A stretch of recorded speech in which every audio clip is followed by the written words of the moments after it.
Yeah, Look at his face. yeah. Too up, too down. Look at his face.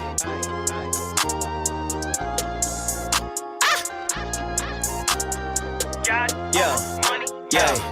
I wanted the crown and to be celebrated. I rented a tux and I ordered a mink. Stood in the mirror like mama, I made it. Proceeded to brushing the teeth in the sink. Caught me a grill and I'm so melanated. I polished the chain, I ain't gold in the link. And I got me a baby who gave me some babies. I'm raising a lady and building a king. Too cold. You too busy running with another man lane, I guess. Yeah, too bold. I be running on the one way, never change my set like, I don't ever use my signals, yeah. I be in the lane myself, yeah. I don't gotta change my mental, yeah. And I ain't gotta chase my wealth, and I accept my daddy got a kingdom, and everything I ever got is his. If I ever got a problem, I'ma seek him. I never doubt him, been about his biz, oh man, been at. I ain't gotta ride on the wave when the ocean is his. Close with the kid with a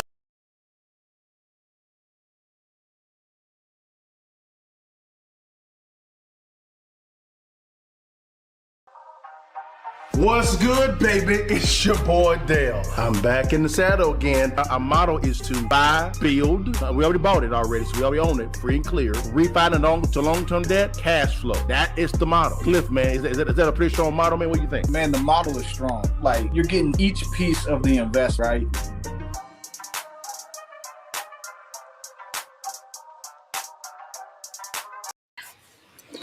What it do, y'all? It's your partner Dale and Cliff back in the saddle again for another edition of Real Estate Friday Training Guys, to where we see what's going on with the current market, kind of leaning the reason together and come up with a solution to give you a technique you can actually begin to apply now, guys. But thank you guys for your time today and welcome, guys. Cliff, I know you're a little bit on the weather, man. How you doing, brother? You doing all right? Yeah, y'all gonna hear me. I'm not gonna speak too much. I'm a little sick, but I showed up for y'all. You know what I mean? So we still gonna get it in, do what we gotta do. Um, but yeah, man, it's a little under the weather. Yes, sir, man. But you know, I gotta ask all the time, man. Did we get the bag, bro? Did we get the bag, man? Yeah, man. Doing good, man. Ended up being a good week.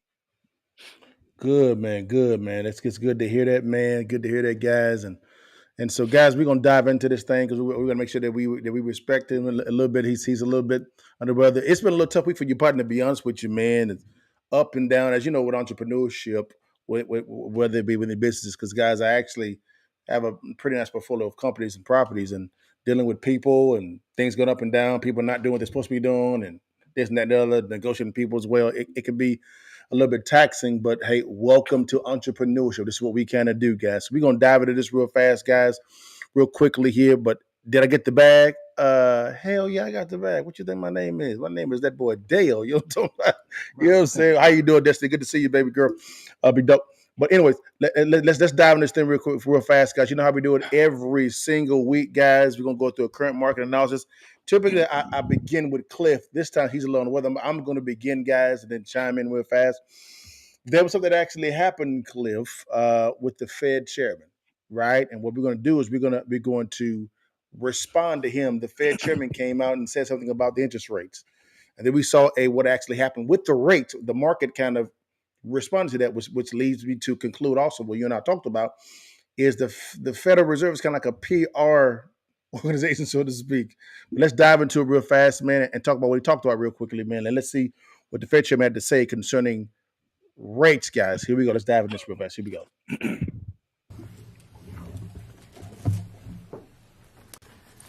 Good afternoon. My colleagues and I remain squarely focused on our dual mandate to promote maximum employment and stable prices for the American people. The economy has made good progress toward our dual mandate objectives. Okay. Inflation has eased from its highs without a significant increase in unemployment. That's very good news. But inflation is still too high, ongoing progress in bringing it down is not assured, and the path forward is uncertain. I want to assure the American people that we are fully committed to returning inflation to our 2% goal. Restoring price stability is essential to achieve a sustained period of strong labor market conditions that benefit all. Today, the FOMC decided to leave our policy interest rate unchanged and to continue to reduce our securities holdings. Over the past 2 years, we have significantly tightened the stance of monetary policy. Our strong actions have moved our policy rate well into restrictive territory, and we've been seeing the effects on economic activity and inflation. Yeah. As labor market tightness has eased and progress on inflation has continued, the risks to achieving our employment and inflation goals are moving into better balance. I will have more to say about monetary policy after briefly reviewing economic developments. So Cliff, man, he came in a little bit, man, and talked about this here. The Fed announced that interest rates or interest rate cut is unlikely. So they're saying they're not going to cut any interest rates, and the market responded, and they didn't respond too well. What do you think, big dog? Well, he did say they will cut this year. Sure. So they do plan on cutting. He said he didn't like March, which I'm gonna call April all day. April is Okay. probably gonna be the month. And I'm thinking the 75 to 1 basis point. He's about 1 basis point. That's a big one. Well, I'm not surprised at all that he came out and said that he's not going to do any rate cuts. You and Cliff, you and I actually agreed on that premise. And the market didn't respond in a kind way. But at the exact same time, do I think that he's going to cut rates? Yes, I do, because he has to in order for money to begin to flow. Now, what me and Cliff kind of differ on what's going to be the response to the rate cuts. Cliff believes that money's going to come off the sidelines, and that's a possibility. That it could be a possibility, but I believe that because inflation, the true inflation is so high, people have had to manufacture pay raises by having a lot of credit card debt. We had a record high over $1 trillion of credit card debt to manufacture a pay raise. Number two, the cost of goods and services has gone up, right? So therefore, it's taken more money to just live at really up to people's means. And because of that, there's more liabilities out there, which in turn, I don't see enough money come off the sidelines because of the fact of that whole premise. This is where Cliff and I kind of agree and disagree in some areas. Would that be kind of right, Cliff? Yeah, man, there's definitely a lot of money on the sideline. So just It is. looking at the S&P, since the Fed talked, I think we're up almost. I know we're at least 1% up Yeah. since he talked. So the market rose already 1%, made a little bit of money on that one. Yeah. And the reason why I say that is if you look at the amount of big money, I'm not talking about the average person, I'm talking about big money. Yeah. Where did they move when the interest rates went up?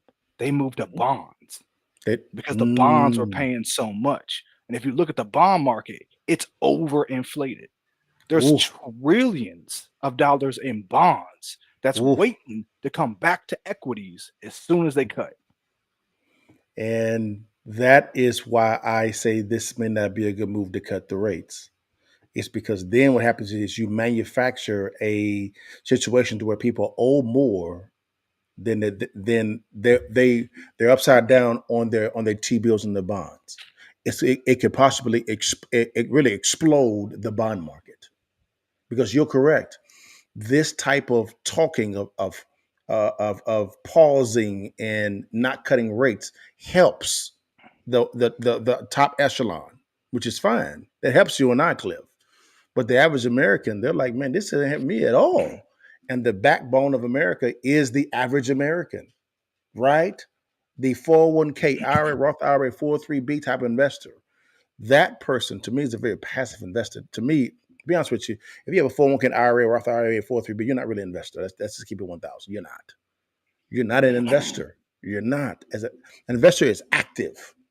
That actually make invested. And that's just my premise. That's just not. You may disagree. You may agree, disagree. That's cool. But I don't classify that as a real live investor. Would you agree, Cliff, or disagree? No, I can see that you're passive. But I think what's going to happen is with all that money coming off the sideline, that's going into investments, right? So when you see the stock market go up, like we just Mhm. saw, because they know the Fed's going to cut, because they know those businesses. I'm talking about Fortune 500 businesses, Yeah, yeah, Johnson and Johnson, Tesla, yeah, yeah, Ford, you know what I yeah, mean? Walmart. Now, when they get lower interest rates yeah, and their stock price goes up, yeah. they do buybacks. They can start looking into buying more inventory. They can increase their employee staff because they're looking to grow. They can start focusing on growth versus preservation. So once they cut, you're going to see companies go, great. Now we're going to move into a lower interest environment. We can start paying attention to growth, which is going to cause the unemployment rate to drop, and it's going to Sure. spur the economy. I can see that as a premise. You made a point. You said buy back. In other words, they're going to reinvest in their companies and buy back more of their shares. So the question is going to be, who's going to become the major shareholder of these entities? Will it be the actual average investor, or would it be the actual company themselves that's using this inflated amount of cash that they've received, right, to buy back their own stocks? Does that make sense or no? That makes sense. I mean, it's still gonna get the average investor. I mean, me personally, I like Walmart. Been in Walmart. Walmart ain't going down. Walmart goes down, everything going down. Too So big to fail, yeah. yeah, it definitely. So when they do their buybacks, it's not basically that is a different way of giving money back to their investors. They can only do it two ways. They can do it in a dividend, or they can do it by buying back their shares with extra cash, raising the value of the stock. For example, Warren Buffett, Mhm. they don't do dividends. They I know. only buy back shares. That's correct. So what happened to their stock? It's gone from 100 to 2,000 to 5,000.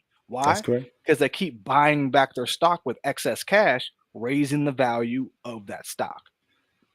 Now, that value of the stock, is that an artificial raise or a true raise? That's true.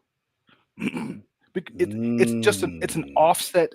Think of it this: a buyback is just a different way of doing a dividend.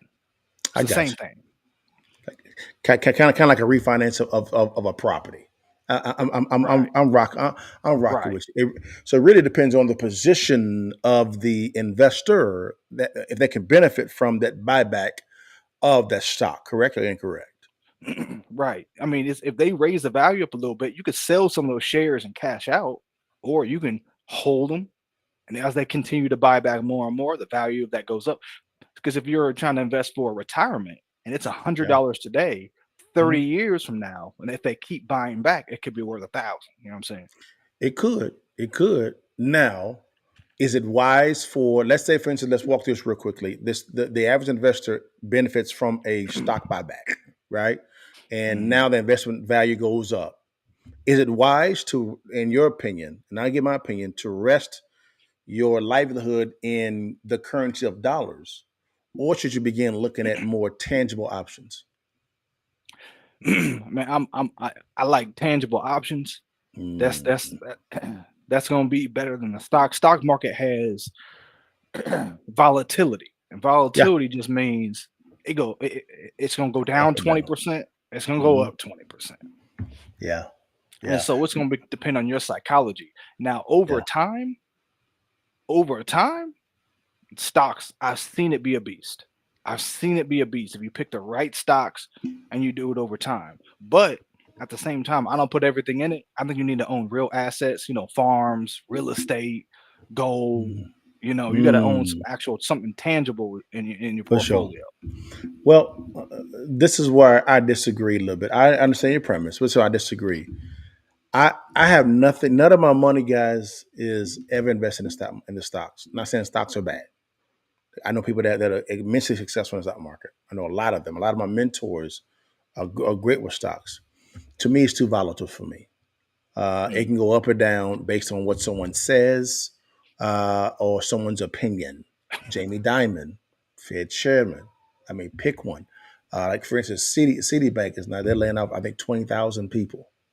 So this is I don't like for the control of my destiny when it comes to my investments resting to what someone else says. because what someone else says may be the wrong thing to say, or there may be a personal inclination for them to say that only benefits a small few versus benefiting the masses. So for me, I like real estate, gold, silver, businesses as well, growth businesses. I do some seed capital financing or funding, which is fine, but it has to be a very good idea. That's why I love private equity, but I like growth capital companies as well also, because that is what I call the IPO stage. That not the common stock, but the preferred stock stage. I like the preferred position, not the common position, but because the common position, everybody gets involved. The preferred position that's where people get rich on. Right there. That I like that type of model. But good stuff, Cliff, man. Good stuff. Good stuff, man. Last thing on the Fed chairman in 2024, do you see a decline in the market still going, or you see it going up? No, it's gonna go up now that he's already signaled. He's already signaled that we're gonna cut. So everybody already knows. He mentioned March specifically, and that's Sure. why I'm saying he's saying April. When he says no, we're not gonna do cuts in March, because you're saying April. It may be May, but I think April is going to be the one, and he's going to do a 1/4%. And I think ultimately, by the time he's done cutting, it could be 2% from where we are today total. 1.5 to 2%. I'd say 1.5 is probably closer to where we're going to be once. So if he starts cutting in April, by 2025 we'll be down maybe a point. Yeah. And then maybe another 1/4 to 1/2 point after that next year. That's dangerous. That's dangerous, man, because they're playing Russian roulette with the T-bill and bond market. That is dangerous. That's why I think the proper move is to keep it paused. They can't. Because I know they can't. I know they can't. But I'm saying the good fiscal policy is to keep it paused, to burn out all that excess cash. Because if you go down, you're inviting more excess cash into it, but you haven't even spent the original money that you've printed out of thin air. Yeah. So what you're saying is unemployment needs to hit like 15% to drive out all the inflation out the system, and then you're gonna have unemployment at 15%. You're gonna have stock market down 30-40%, and you're gonna have housing down 20-25%. Potentially, because of the fact that That's a how depression. are you? I'm rocking with you, Yeah. but they can't stop printing. No Hmm. matter what they do when it comes to either keeping it the same or cutting the rate, they cannot stop printing. It is inevitable. True. They have to inflate it away. So what Cliff is saying, and I understand what he's saying either way it go, the deal, they can stop printing. They can, right? That So yeah. go ahead. Go Oh ahead. no, that's what I was gonna say. That's why what we're doing is we're buying assets, especially if you buy them the right. They had Dale, you said it yourself. As much as I may agree with you, they need to do a smarter fiscal policy. They can't. Yeah, they cannot. I've heard several billionaires came out and say, we got 30 trillion in debt. We can't pay for it. So we have to make it seem small. And how do we make it seem Yes. small? Inflate.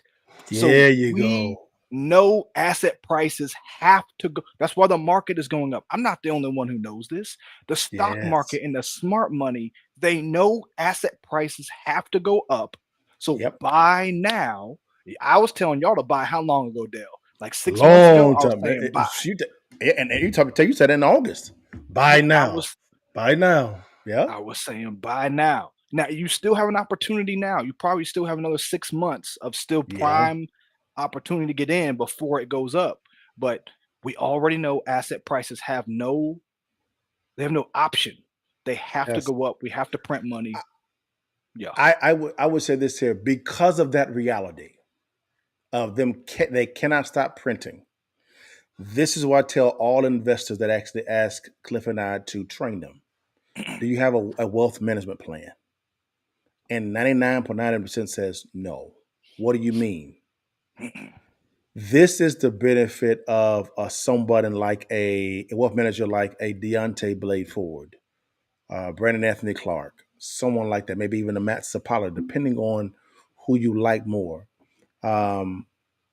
because they actually give a plan that can combat inflating assets away to where your capital is protected, right? You benefit from compound interest. And the last line of defense, guys, is the insurance section. How do I say that? Well, when you put your money into a bank, what is it insured by? The FDIC. That's an insurance company. That's an insurance company. When you make a deposit into a bank account, right? What actually happens is, what does the bank do with their money? With that money, they take that money and they put it into an insurance contract. So everybody from the government to the banking institution that you put your money into, they are insuring your cash. The government is even insuring the debt that they print out of nowhere. So why aren't you? That's the reason why I said you have to have a plan to combat this inflationary situation. That's why I love real estate, gold, silver, and life insurance contracts. I love those four assets. Why? Protection from inflation. I get the benefit of inflation. At the exact same time, if it does deflate, guess what becomes more valuable? My three assets: gold, silver, and real estate. Am I correct? Am I wrong? No, you're right. I haven't bought as much gold. See, I used to be, and I took the Warren Buffett approach. That's why I started buying Mm-hmm. assets, real stocks. Most of the S&P. I would say a Mm-hmm. bulk of what I'm owning is the S&P because I mean, Yeah. especially like last year, Mm-hmm. 15%, 1 year, Mm, 15%, mm, and mm. you're looking at 7% over time as long as you hold. So that's my base. is the S&P. It's tried and true. Yeah. Um, Yeah. but I also offset that with real estate because I love the cash flow, Yeah. the Yeah. Yeah. taxes, Yeah. um, Yeah. and the equity Yeah. that comes with it. Because Yeah. when they inflate in real estate, I mean, you get a multiplier effect because it's not your money; Hey, it's it's not your leveraged. money. He's right. On Instagram, we actually have Deontay talking. My good friend, my partner, my family. He says, "What goes up must come down. The bubble will pop. Every bubble in history has popped." He's correct. Fiat currency has a 100% failure rate. They've all failed. Every last one. Then he also said, Cliff, check the insider ratio. They are bearish. 73% of CEOs are worried about a major recession. It is, guys. What I'm gonna do, guys, is on a Counter Move podcast, I'm gonna bring Deontay on and let him go ham. Let him go ham and say, What bruh, get it in. I Go would ahead. say, Deontay, they said that last year too, 15% return. They said that recently. They've been saying it's bearish. I hopped on here, told y'all about Zillow, and that popped up what 7% in almost a day. Called both them. Yeah. So Yeah. they're gonna say a lot of times if you listen to the stock commentators, they're gonna say Yeah. opposite of what the market is doing. A lot of them do that. They try to counter trend what they're actually doing. What you'll find out is a lot of those CEOs bet you they're in buying. They're Oh saying yeah. they're ready for a recession, but at the same time, they're buying. So I don't know. I look at the market. I see it's up today. I see it's been up. Let me see. Since 10 a.m., it was at 450. Now it's at 454 Hmm. on VU, the Vanguard one. And I've Yeah. been calling it since last year. It I don't has. see how it can go down when they say they're going to print money. How could the stock market go down when they say they're going to print money? I'm glad you said I print don't money because of the fact that this is all fake success. know. It's all fake because they're inflating it by printing more money. It's all That, fake success. but that. Why do you go ahead? Go ahead. Oh, my bad. My bad. Yeah. No, What, what, I'm what, just why do you think? Why do you think that me and Cliff invest into real estate? We know it's fake. We know it's fake. Am I right, Cliff? exactly because We're playing the game. The game is the asset prices have to go up. Okay. But not always. Some markets don't. Some markets don't. But for the Yeah. most part, you're going to see that. And saying Yes. that the currency is going to fail. Correct. They've all Correct. failed. That's correct. That is correct. But that doesn't mean that you can't push it for Sure. 500 years. Agree. Like I Agree. guarantee you, in our lifetime, like when we were young, we thought a trillion. That's crazy. Yeah. Now we're at 30 something trillion. Bet He's you right. in our lifetime we will see a trillionaire. Maybe Mark Zuckerberg, he's still young. Maybe Elon, right? Yeah. I agree. We will see a trillionaire in our lifetime because it's Agree. all fake. There ain't It is. no way. So we're going to print into because when can you stop printing? You can't. You can go to infinity. Mm-hmm. Yep, it is. Cliff is right about that. I agree with that 100%. They have to print it away. This is modern monetary theory, MMT. It is what it is, and so those that understand that principle, the definition behind what it is, and can counter move the right way to be able to take advantage of the phase success, leverage that properly, and begin buying more tangible assets, you'll be set free for life, and not just you. It'll be your children's children. But in order for it to happen, you need a wealth strategy. If you don't have a wealth strategy, you are flying blind. You have no vision. You will fail every time. Yep. Yeah. Yep. But And, go ahead, Cliff. oh no, I was just gonna say before we get off, and I got a way to make a play on some of that wealth strategy. I'm gonna have to holler at you after this thing, L. Gotcha. No problem with it at all, guys. We're gonna one last thing, and then we'll be off because Cliff is he's muttering through. We want to talk about I feel you. the real estate investing counter move, guys. We never want to leave you guys without having a little bit of a strategy, right? Here we go. Cliff, real fast. I'll go first to give you some stuff as well, rest, and then you could from a licensed appraiser say the exact same thing. What are the actions investors should take when engaging with an appraiser? Let me kind of give you a horror story and then let you know how I kind of moved that. This happened recently, guys. We actually happened a couple years ago. No, I used one recently. We actually acquired a property in a city, and we got an appraisal. Fine, licensed appraiser. This guy did an appraisal on the property, and Cliff could confirm it because he was right there as well. This guy, we will acquire property below wholesale, investing some capital to increase the value, and then going to long-term debt to cash flow it out. So we had about a $30,000 to $35,000 renovation budget, right? So it's going to be look entirely different. This guy said after the renovation, the as-is value in its current state, and it was a mess, would not change. Yeah, and Cliff, being an appraiser, was like, what? And so Cliff looked at the report. He said, this guy did that wrong, this wrong, this wrong. So I then said, what should we do? Cliff said, let's get on the phone line with him. And Cliff methodically tore this guy to pieces, respectfully, but it was through data. This guy smuggled in his own assumptions. And so Cliff said, okay, where's that in the report? He said, and put it in there. Cliff said, we have to put our assumptions in a report. And he got, yeah, you're right. So Cliff said, I'm a data guy. I'm a data guy. Show me the data. And we effectively got the ARV value changed on the property to what we thought it was going to be, not based on our assumptions, on the data.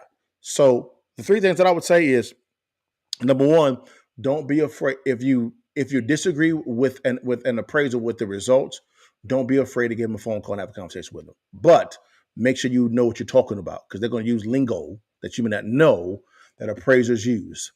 Number two, a good idea, and I got this idea from a friend of mine years ago, is you can email them over some as is and ARV comps from your realtor. So, hey, this is what we found, man. Let us know if you found anything as well. Also, you want to make sure you take everything, all the thinking out of the equation as possible.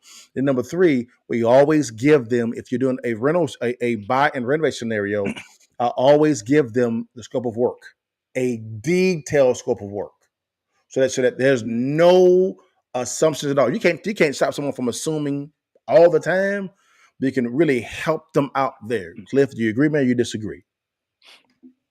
Yeah, I mean, especially on if you're doing a fix and flip, you just want to be able to give information on the vision.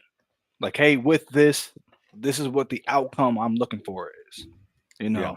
know, because a lot of times what you see is people they have an outcome they want, but they want to spend 15 grand, and it's like I can't just make up that it'll be worth all this much more because you put paint and carpet.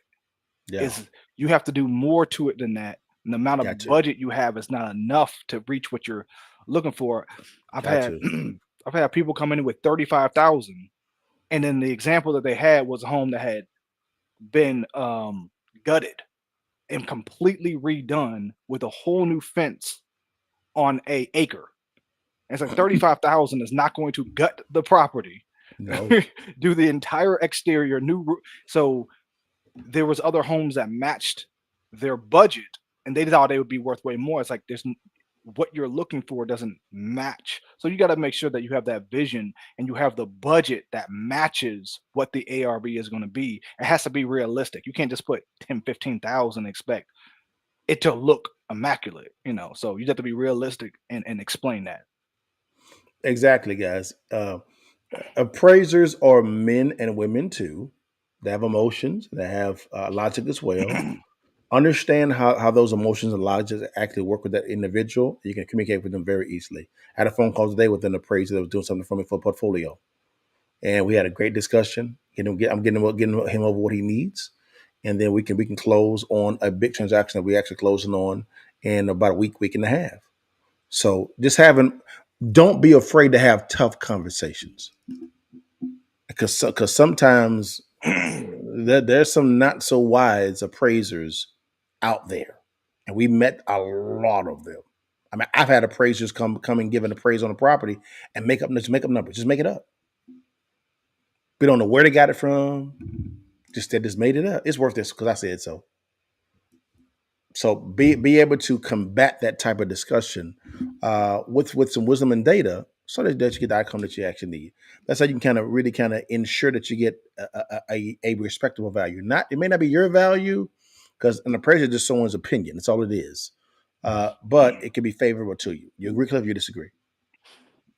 Well, every appraiser is going to have.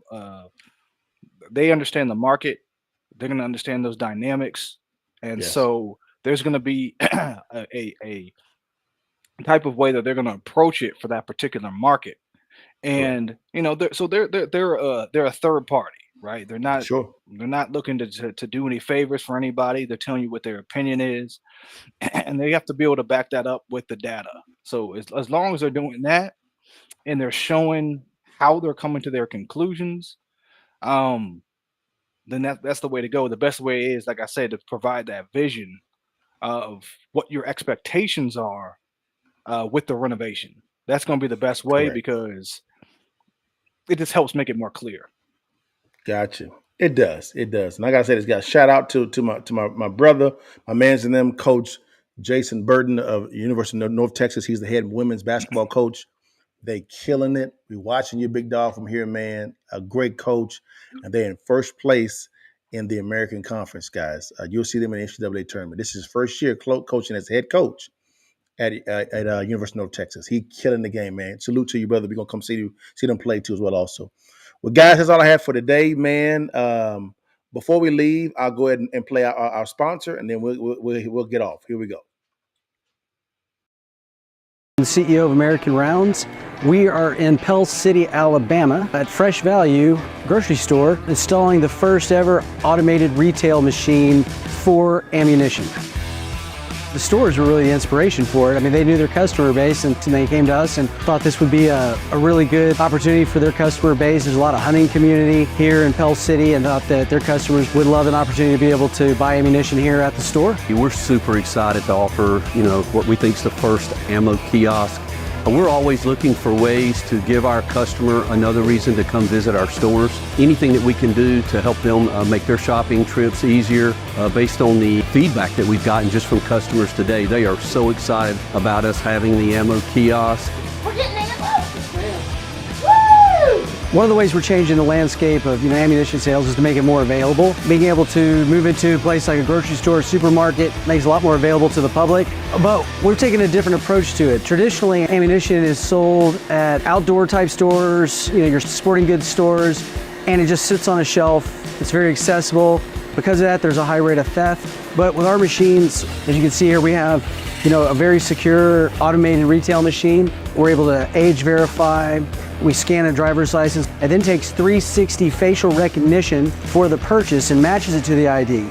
So the machines really provide an opportunity for safe, affordable, and available ammunition sales. There is no doubt that foot traffic will increase based on the feedback that we've gotten. And again, we're super excited not only to have it here, but in other locations in Fresh Value as well. We're really excited about where we're going. We are going to continue to expand here in Alabama. We have a machine slated to go into Oklahoma, Louisiana, Texas. So over the next year, we're looking forward to, seeing these roll out all throughout the South and the Southeast.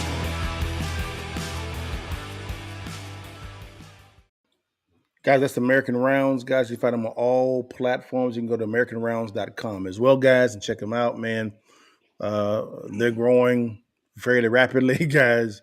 And so to be able to acquire ammo at your grocery store safe and securely, and make sure that it's done the right way, guys, with the same technology that the TSA uses is crazy town. But it allows for you to be able to get your ammo, buy your groceries and your ammo safe and security and fast.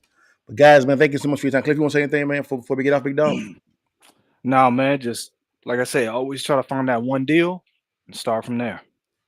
But guys, we need every single Friday before you leave them while you can, guys.